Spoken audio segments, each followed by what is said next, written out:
একটা গিজার থেকে যে এতটা পরিমাণে নোংরা বেরোতে পারে তা তোমরা এই ভিডিওটা দেখলেই বুঝতে পারবে।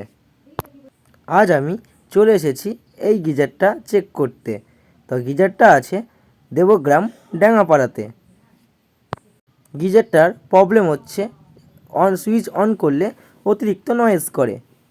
গিজারটা আমাদের খুলে নামাতে হবে। খোলার জন্য প্রথমে ইনডোর আউটডোর পাইপ খুলে নিয়ে গিজার থেকে আমরা কিছুটা জল বাইরে বার করে নেব। গিজারটা আমি নিচে নামিয়ে নিয়ে এসেছি। এবার গিজারের ওয়্যারিংগুলো পুরোপুরি খুলে নেব। ওয়্যারিং খোলা শেষ।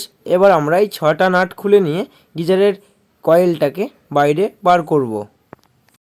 তোমরা দেখো আয়রনের কয়েলটা কিভাবে আটকে গেছে। অনেক টানাটানি করার পর কয়েলটাকে বাইরে বার করা হলো। তা এইভাবে যদি আয়রন থাকে কয়েলের ওপরে, এত নোংরা থাকে, তাহলে তো শর্ট সার্কিট, নয়েজ এগুলো তো হবেই। কয়েলটা ভালো আছে কিনা আমাকে একবার চেক করে নিতে হবে। এবার আমি গিজারটাকে খুব ভালো করে পরিষ্কার করে নেব, তারপরে দেখাচ্ছি। আমাদের গিজার পরিষ্কার করা হয়ে গেছে, আমরা জল শোকাতে দিয়েছি। তো গিজারের কয়েলটাকে দেখেন একদম নতুনের মতো চকচকে করে দেওয়া হয়েছে, যেমন নতুন এলিমেন্ট যেরকম থাকে সেম টু সেম সেই রকম। এবার আমি গিজারের কয়েল আর ওয়্যারিং খুব দ্রুত সেটিং করে নেব। আমার সব কিছু কমপ্লিট হয়ে গেছে, গিজারটা ইনস্টল করে দিয়েছি। এবার ইলেকট্রিক লাইন দিয়ে দেখব।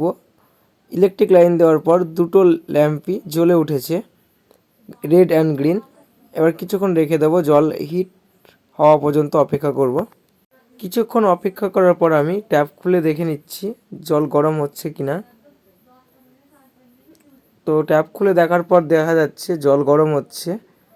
তো আজকের ভিডিও এই পর্যন্তই। দেখা হচ্ছে পরবর্তী ভিডিওতে। যদি কোনো কিছু ভুল থাকে একটু কমেন্ট